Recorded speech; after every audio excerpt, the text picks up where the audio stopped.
Welcome everyone. हम पढ़ रहे थे सॉलिड स्टेट के बारे में और लास्ट लेक्चर में हमने बात की थी स्पेस ग्रुप की, पॉइंट ग्रुप की, ब्रावियाज लैटिस की, 7 क्रिस्टल सिस्टम्स की। इसके बारे में हम डिस्कस कर चुके हैं। आज के लेक्चर में हम डिस्कस करेंगे कि किसी क्रिस्टल का स्ट्रक्चर कैसे डिटरमाइन किया जाता है, प्रैक्टिकली कैसे किया जाता है, क्या कुछ होता है, क्या सेटअप होता है, कौन से मेथड हैं। जो क्रिस्टल स्ट्रक्चर डिटर्मिनेशन है, इसके लिए एक्सरे डिफ्रैक्शन को बहुत ज्यादा अच्छा माना जाता है। वजह यह है कि एक्सरे से काफी ज्यादा अच्छी इंफॉर्मेशन क्रिस्टल के बारे में मिलती है। देखो, जो एक्सरे डिफ्रैक्शन की बात करते हैं, एक्सरेज जो है उनका जो वेवलेंथ है वो उस ऑर्डर का है जिस ऑर्डर में क्रिस्टल के अंदर इंटर पार्टिकल डिस्टेंस होती है। इंटर पार्टिकल डिस्टेंस के करीबन करीबन जो कंपेरेबल वेवलेंथ है, उसकी वजह से जो क्रिस्टल हैं वो एज ए ग्रेटिंग काम कर सकते हैं, डाइफ्रैक्शन ग्रेटिंग काम कर सकते हैं। जब crystal as a diffraction grating काम करता है तो उस केस में हम उसका एक्सरे डाइफ्रैक्शन पैटर्न देख सकते हैं। पहली बात तो डाइफ्रैक्शन होता क्या है। डाइफ्रैक्शन वो फिनोमिना है जिसके अंदर जो कोई भी रे या फिर कहूं मैं वेव किसी ऑब्जेक्ट या ऑब्स्टेकल की शैडो के अंदर चली जाती है। सपोज करो आपके पास एक स्लिट है और इस स्लिट के थ्रू ये जो वेव है यहां ऐसे जा रही थी, तो इनका ये पाथ तो है ही, कुछ ना कुछ शैडो के अंदर भी इसका जो है इंटेंसिटी मिलेगी, कुछ ना कुछ, बहुत ज्यादा नहीं लेकिन कुछ ना कुछ। तो ये bending round the corner of the obstacle, ये होता है डाइफ्रैक्शन। अब डाइफ्रैक्शन कब पॉसिबल है? जब कोई वेव किसी क्रिस्टल के अंदर एंटर कर पाए, किसी सब्सटेंस के अंदर एंटर कर पाए। उसको एंटर करने के लिए क्या जरूरी कंडीशन है कि उसकी जो वेवलेंथ है वो इतनी ज्यादा ना हो कि वो ऑब्स्टेकल के बाहर ही रह जाए। उसके अंदर पेनिट्रेट करने के लिए उसको कुछ छोटी वेवलेंथ चाहिए होगी। तो एक्सरे इसके लिए क्या है? बिल्कुल परफेक्ट है। अब 3 अलग अलग तरीकों से एक्सरे डाइफ्रैक्शन देखा जाता है। सबसे पहला जो है वो है लोएज मेथड। ल्यूइस मेथड के अंदर ल्यूइस ने क्या किया, एक्चुअली में 1914 में इसके लिए इनको नोबेल प्राइज भी मिला था। इन्होंने क्या किया, इन्होंने एक क्रिस्टल लिया और क्रिस्टल के ऊपर एक्स रेज को डाला। जब क्रिस्टल के ऊपर एक्स रेज डाली तो वो यहां से डाइफ्रैक्ट हुई और एक पैटर्न दिया सामने वाली फोटोग्राफिक फिल्म के ऊपर। और जो पैटर्न दिया, जब उसने उस पैटर्न को एनालाइज किया तो हर क्रिस्टल के लिए अपना कैरेक्टरिस्टिक्स इस तरीके का पैटर्न मिला कि एक तो सर्कुलर फ्रिंज मिली उसको और बाहर ऐसे ही dot dot dot dot dot. जो पहले वाली सर्कुलर फ्रिंज है वो ज्यादा क्लियर थी और बाकी जो है वो डॉट डॉट यानी थोड़ी कॉम्प्लेक्स थी। इससे डिटरमाइन तो क्रिस्टल के बारे में काफी सारी चीजें की जा सकती हैं, लेकिन जो कैलकुलेशंस हैं, जो इंटरप्रिटेशन है वो बहुत ज्यादा इजी नहीं है, डिफिकल्ट है। इस वजह से लुईस मेथड का सक्सेसर आया ब्रैग्स मेथड। ब्रैग्स मेथड में क्या था, डब्ल्यू एच ब्रैग ने अपना अलग मेथड दिया जिसके अंदर उन्होंने कहा कि क्रिस्टल के अंदर इस तरीके से पास करने की बजाय अगर क्रिस्टल रिफ्लेक्ट कर रहा है उस तरीके से अगर देखें, सपोज करो ब्रैग्स मेथड की हम बात करें तो इस तरीके से क्रिस्टल के अंदर ये लैटिस पॉइंट्स हैं और लैटिस पॉइंट्स क्या कर रहे हैं, लैटिस प्लेन बना रहे हैं। अब जो ये लैटिस प्लेन बन रहा है, इस लैटिस प्लेन के ऊपर अगर बाहर से कोई एक्सरे इंसिडेंट होती है, सपोज करो एक एक्सरे आई, यहां इससे टकराई और इसके बाद रिफ्लेक्ट हो गई, इसके पैरेलल और भी तो एक्सरे आ रही होंगी, वो भी इस तरीके से आई और वो जो एक्सरे है वो अगले पार्टिकल से टकराई, इसके पैरेलल और भी तो एक्सरेज आ रही होंगी, तो और एक्सरे आई इसी तरीके से अगले लेवल पे यानी अगले प्लेन पे जाके वो टकराई और उसके बाद फिर से क्या हुआ, ये रिफ्लेक्ट हो गई। अब रिफ्लेक्शन पहले प्लेन से है, दूसरे प्लेन से है, तीसरे प्लेन से, इसके अकॉर्डिंग क्या बनेगा, डायफ्रैक्शन पैटर्न बनेगा। डायफ्रैक्शन कब होगा, जब कंस्ट्रक्टिव एंड डिस्ट्रक्टिव इंटरफेरेंस होंगे। कंस्ट्रक्टिव एंड डिस्ट्रक्टिव इंटरफेरेंस होंगे। कंस्ट्रक्टिव इंटरफेरेंस कब बनेगा, यानी मैक्सिमा कब आएगा इंटेंसिटी का, वो देखते हैं। देखो पहले वाली जो एक्सरे आई जो इससे टकरा के गई है, इसके साथ साथ इसके पैरेलली दूसरी एक्सरे जो आ रही थी उसने कितना डिस्टेंस ट्रेवल किया, जितना डिस्टेंस इसने ट्रेवल किया अगर इसके पैरेलल यहां देखा जाए तो इतना डिस्टेंस ये वाला किसके बराबर है, इसके बराबर है, ठीक है। और इससे टकरा के जाने के बाद, टकरा के रिफ्लेक्ट होके जाने के बाद जितना डिस्टेंस इसने यहां से लेके यहां तक ट्रेवल किया, कितना डिस्टेंस ट्रेवल किया, इतने वाला डिस्टेंस ही ट्रेवल किया। ये क्या है, सेम है।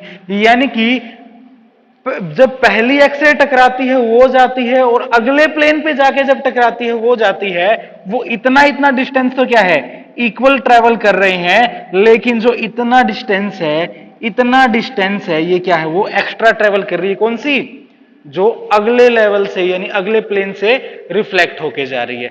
यानी कि इसने तो कम डिस्टेंस ट्रेवल किया और नीचे वाली ने ज्यादा डिस्टेंस ट्रेवल किया।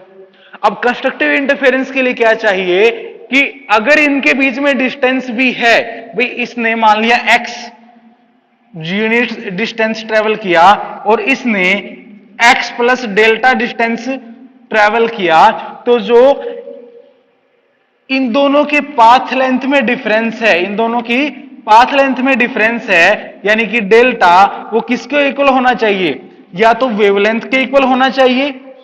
भाई वेव का फेज तभी तो मैच करेगा, या तो वेव एक वेव जितनी डिस्टेंस या उसका कोई होल नंबर मल्टीपल 1 2 3 4 5 6 इस तरीके से जो डिस्टेंस है, जो डिस्टेंस है कि किसकी, इन दोनों के बीच के डिफरेंस की, यानी कि जो ये एक्स्ट्रा वाली डिस्टेंस कवर कर रही है ये एक्सरे, ये एक्स्ट्रा वाली डिस्टेंस कितनी होगी कंस्ट्रक्टिव इंटरफेरेंस के लिए, एन लैम्डा के इक्वल होगी, यानी वेवलेंथ का होल नंबर मल्टीपल होगी। अगर हाफ वेव कर दी तो कौन सा, डिस्ट्रक्टिव इंटरफेरेंस आ जाएगा, डिस्ट्रक्टिव आ जाएगा ना, तो एन लैम्डा पे क्या होगा, कंस्ट्रक्टिव इंटरफेरेंस आएगा।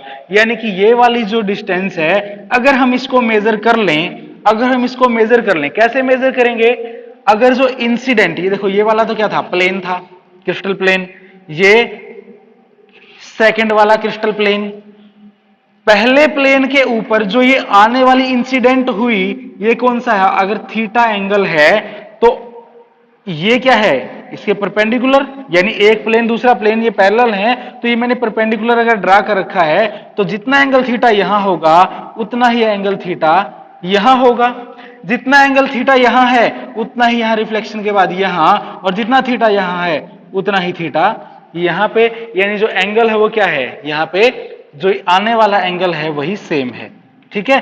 तो जो ये एंगल है, ये एंगल इस डिस्टेंस को जो ये ट्रेवल की हुई है और ये वाली इंटरप्लेनर डिस्टेंस को किस तरीके से रिलेट कर रहा है। देखो अगर यहां पे हम देखें तो ये क्या है, एक परपेंडिकुलर है, ये परपेंडिकुलर है और यहां सामने एंगल है, तो दिस लेंथ, ये वाली लेंथ अगर x है, ये वाली लेंथ अगर x है और ये वाली जो डिस्टेंस है वो क्या है, इंटरप्लेनर डिस्टेंस, यानी एक पहला प्लेन क्रिस्टल का एक दूसरा प्लेन क्रिस्टल का, इन दोनों के बीच का जो गैप है क्या है, इंटरप्लेनर डिस्टेंस है। तो जो इंटरप्लेनर डिस्टेंस है इसको मैं कहूं d, तो ये और ये किस तरीके से रिलेटेड है, x अपॉन d किसके इक्वल होगा, sine of the theta, sine of the theta.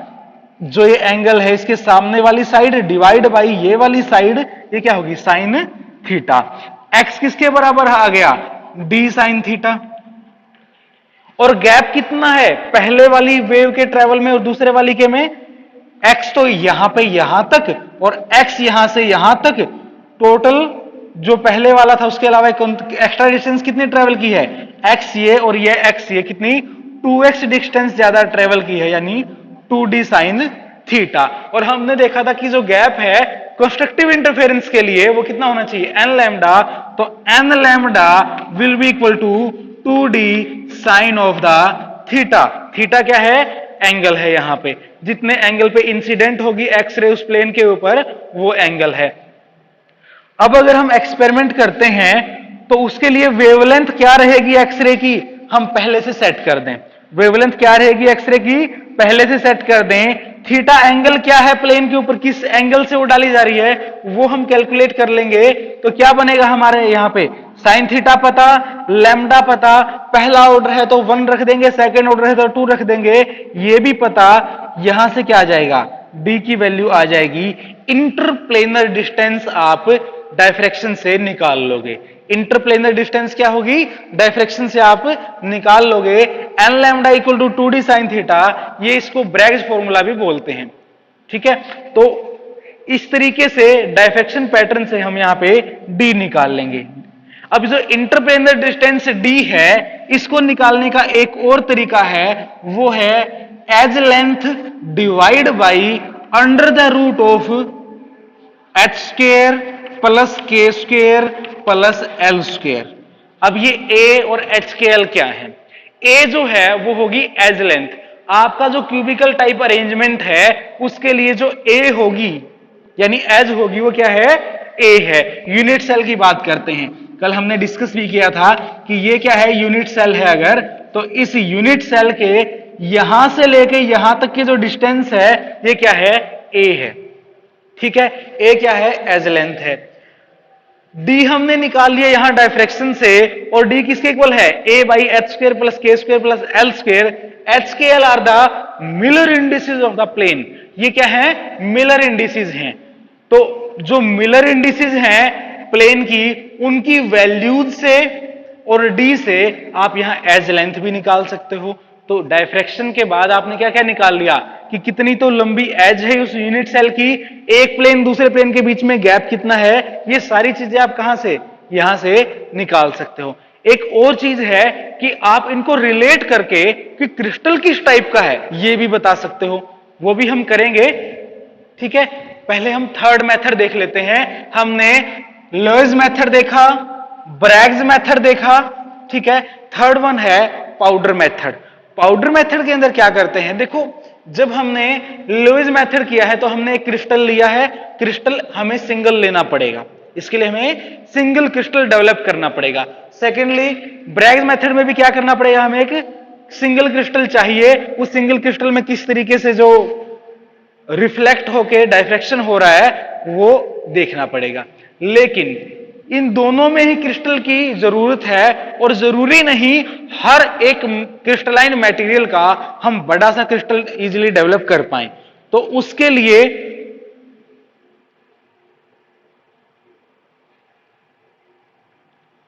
जरूरी नहीं कि हर एक क्रिस्टलाइन मटेरियल के लिए ये फिजिबल हो इस तरीके के क्रिस्टल डेवलप करना। तो पाउडर मेथड के अंदर क्या करते हैं, हम क्रिस्टलाइन सब्सटेंस का जो क्रिस्टल है उसका पाउडर बना लेते हैं। क्रिस्टल का पाउडर बना लिया और उसे ग्लास के अंदर, ग्लास ट्यूब के अंदर डाल दिया। अब ग्लास ट्यूब के अंदर आपने क्रिस्टलाइन सब्सटेंस का पाउडर डाला है, तो उस पाउडर के अंदर क्या होगा, बहुत सारे छोटे छोटे टिनी क्रिस्टल होंगे, माइक्रो क्रिस्टल्स होंगे। तो जो माइक्रो क्रिस्टल्स हैं वो जैसे ये एक प्लेन एक क्रिस्टल का था, वैसे ही यहां पे बहुत सारे जो छोटे छोटे क्रिस्टल हैं, किसी का पहला प्लेन, किसी का दूसरा, किसी का तीसरा प्लेन क्या होगा, उस आने वाली एक्सरे के सामने होगा। आने वाली एक्सरे के सामने इनमें से कोई भी क्रिस्टल प्लेन हो सकता है, अलग अलग क्रिस्टल प्लेन होंगे उसमें उसके सामने, और आने वाली जो रे है वो इसके अंदर से टकरा के क्या करेगी, डायफ्रैक्ट होगी। जब ये डायफ्रैक्ट होगी तो एक सर्कुलर यहां पे क्या होती है, फोटोग्राफिक फिल्म, तो उसके ऊपर क्या कर लेते हैं हम, इसका डायफ्रैक्शन पैटर्न ले लेते हैं। यानी कि ब्रैग्स वाली को ही फॉलो कर लिया। पाउडर मेथड में क्या किया भाई, सिंगल क्रिस्टल डेवलप करने की जरूरत नहीं है, आप क्रिस्टलाइन सब्सटेंस का पाउडर बनाइए। पाउडर बनाने के बाद उसके अंदर जो यहां पे हम सिंगल सिंगल प्लेन के लिए देख रहे हैं ना भाई, ये वाला प्लेन है एचकेएल, इसके लिए ये फिक्स है, तो ये वाला प्लेन है इसके लिए, यहां पे आपने देख लिया। फिर आप दूसरे एंगल पे सेट करते हो, दूसरे प्लेन के लिए देखते हो, तीसरे प्लेन के लिए देखते हो, आपके यहां पे सारे ही प्लेन हो जाएंगे एवरेजिंग में। क्यों, क्योंकि एक क्रिस्टल यहां पे इस तरीके से, दूसरा इस तरीके से, तीसरा इस तरीके से, चौथा इस तरीके से, बहुत सारे क्रिस्टल होंगे यहां पे जो कि हर एक प्लेन को उस एक्सरे के सामने रखेंगे, और हर एक के साथ एक साथ ही क्या होगा, डायफ्रैक्शन हो जाएगा। तो जो पाउडर मेथड है उसमें हम क्रिस्टल का पाउडर ले लेते हैं और इनमें हमें क्रिस्टल को डेवलप करना पड़ता था। अब उससे भी इंफॉर्मेशन क्या मिलेगी आपको, डी की वैल्यू मिल जाएगी। आपको क्या मिल जाएगी, डी की वैल्यू मिल जाएगी। डी की वैल्यू मिल गई, आप ए की वैल्यू भी निकाल सकते हो। अब ये तो हो गया कि आपने कैसे उससे डिटरमाइन किया। सेकेंडली हम ये भी बता सकते हैं कि कौन से वाला क्रिस्टल सिंपल क्यूबिक है, कौन से वाला बॉडी सेंटर्ड और कौन से वाला फेस सेंटर्ड क्यूबिक है। जस्ट आपको क्या करना है, आपको जो डायफ्रैक्शन पैटर्न है वो देखना है। कैसे,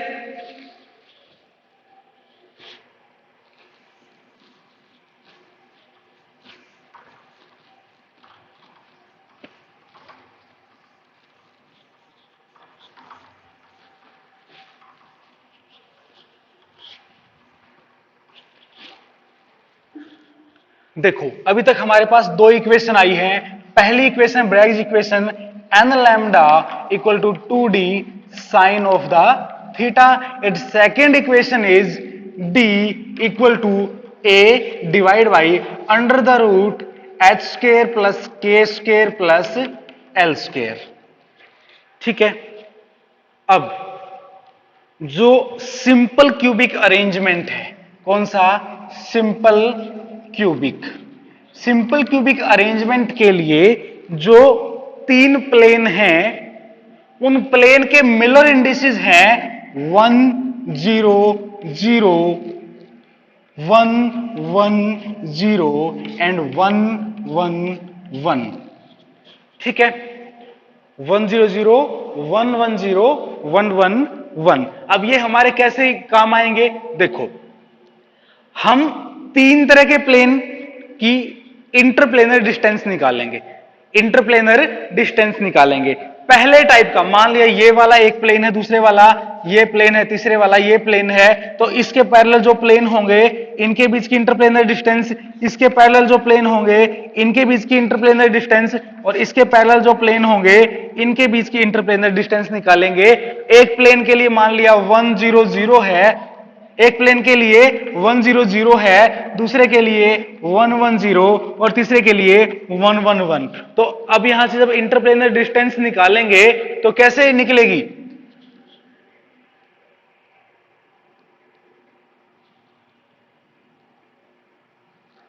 ए by under the root H K L है, ये एच के एल है, तो एच स्क्वेयर प्लस के स्क्वेयर प्लस एल स्क्वेयर। इसके लिए निकालेंगे तो क्या आएगी, एच स्क्वेयर प्लस के स्क्वेयर प्लस एल स्क्वेयर। इसके लिए निकालोगे तो A divide by H square plus के स्क्वेयर प्लस एल स्क्वेयर। इनका अगर रेशो लें, इनका अगर हम रेशो लें तो क्या आएगा, ए डिवाइड में अंडर रूट 1, यहां a डिवाइड में अंडर द रूट 2, यहां a डिवाइड में अंडर द रूट 3। तो यहां पे अगर हम इनको क्या करें, इनका रेशो देखें तो रेशो क्या आएगा, यहां पे रेशो आएगा 1 बाई रूट 2, यानी 1 बाई 1.414। तो यहां से आएगा 0.72। ठीक है, और 1 बाई रूट 3 यानी कि 1 के डिवाइड में क्या आएगा 1.73, तो कितनी वैल्यू आ जाएगी 0.557। ठीक है, तो ये वाली रेशो अगर आ रही है, ये वाली रेशो अगर आ रही है, इसका मतलब क्या है कि ये क्या है, सिंपल क्यूबिक टाइप का आपका क्रिस्टल है। अब ये रेशो ऐसे निकालने की बजाय, ये रेशो HKl से निकालने की बजाय आपने कैसे निकाल लेनी है, डी की वैल्यू आप निकाल लोगे इस तरीके से। यहां से डी की वैल्यू कैसे आएगी, यहां से निकलेगा d equal to n lambda by 2 sine theta. और हम क्या करेंगे, सबसे ज्यादा इंटेंस जो होगा बैंड उसको देखेंगे। और डायफ्रैक्शन के अंदर सबसे कमाल की बात यह है कि इसका जो फर्स्ट ऑर्डर डायफ्रैक्शन है वो तो अच्छा खासा इंटेंसिटी वाला होता है, और जो हायर डायफ्रैक्शन ऑर्डर है यानी सेकंड ऑर्डर, थर्ड ऑर्डर, वो वाले जो डाइफेक्शन पैटर्न है वो कम इंटेंसिटी वाले हैं, तो हम हाई इंटेंसिटी वाले से ही कैलकुलेट कर लेंगे। तो n की वैल्यू 1 हो उसी से हम जनरली कैलकुलेट कर लेते हैं, d equal to lambda by 2 sine theta. तो आप इंटरप्लेनर डिस्टेंस की रेशो अगर देखोगे, इंटरप्लेनर डिस्टेंस की रेशो इस तरीके से निकाल के अगर देखोगे तो अगर वैल्यू आती है 1 रेशो 0.72 रेशो 0.577, इसका मतलब क्या है, सिंपल क्यूबिक अरेंजमेंट है। ठीक है, ये कैसे पता किया हमने, ये वाला है HKL से पता कर लिया था। अगर हम बॉडी फेस सेंटर्ड क्यूबिक की बात करें, फेस सेंटर्ड क्यूबिक अरेंजमेंट के लिए जो मिलर इंडिसेस हैं वो हैं 2 0 0 2 2 0 1 1 1। अगर ये वाली मिलर इंडिसेस हैं तो क्या रेशियो आनी चाहिए, a by under the root H square plus के स्क्वेयर प्लस एल स्क्वेयर। अगला क्या आएगा, a divide by H square plus के स्क्वेयर प्लस एल स्क्वेयर, और अगला आएगा a divide by H square plus के स्क्वेयर प्लस एल स्क्वेयर। ठीक है, यहां से इसको सोल्व आउट किया, ये क्या बनेगा, a by 2 ratio a by ये कितना 2 2 4 2 2 4 4 4 8 अंडर द रूट 8 का मतलब क्या है 2 रूट 2। ठीक है, उसके बाद a बाई रूट 3। जो रेशो इनका आएगा, अगर वैसा रेशो मिले n lambda equal to d sine theta वाली फॉर्मूला से डी की वैल्यूज का, अगर ये वाला रेशो मिले तो वो क्या होगा, फेस सेंटर्ड क्यूबिक। अब सिंपल क्यूबिक के लिए अलग रेशो था, फेस सेंटर्ड क्यूबिक के लिए अलग रेशो आएगा। ऐसे ही बॉडी सेंटर्ड क्यूबिक की बात करें, बॉडी सेंटर्ड क्यूबिक के लिए जो मिलर इंडिसेस हैं वो हैं 2 0 0 1 1 0 2 2 2। अगर ये वाली मिलर इंडिसेस हैं तो उस केस में जो रेशो होगी इंटरप्लेनर डिस्टेंस वाली, वो क्या आएंगी, a by under the root H square plus के square plus L square ratio a by H square plus के square plus L square ratio a by H square plus के square plus L square. तो यहां पे क्या आ गया, a by 2 ratio a by root 2 ratio a by 4 for 8 for 12 12 means 2 root 3, root 12 क्या होगा 2 रूट 3 होगा। कैसे 2 2 4 मल्टीप्लाइड बाई 3, ये 12 है, इससे क्या निकलेगा 2 बाहर निकल जाएगा 2 रूट 3। तो ये a by 2 a by root 2 a by 2 root 3। ये वाली जो रेशो है वो इससे भी अलग है और इससे भी अलग है। अगर ये वाली रेशो अगर आती है d की वैल्यूज की n lambda equal to d sine theta करके, d की वैल्यू निकालने पे, इसका मतलब क्या है, वो बॉडी सेंटर्ड क्यूबिक अरेंजमेंट है। यानी कि कोई एफसीसी है कि बीसीसी है, ठीक है, या फिर सिंपल क्यूबिक है, ये चीजें भी हम एक्सरे डायफ्रैक्शन में डी की वैल्यू निकाल के पता कर सकते हैं। तो एक्सरे डायफ्रैक्शन जो क्रिस्टल स्ट्रक्चर डिटर्मिनेशन है उसके लिए बहुत ज्यादा यूजफुल टूल है। नेक्स्ट देखते हैं डेंसिटी कैसे निकालेंगे। जो कोई भी क्रिस्टल है उसकी डेंसिटी हम यूनिट सेल की डेंसिटी से निकाल सकते हैं।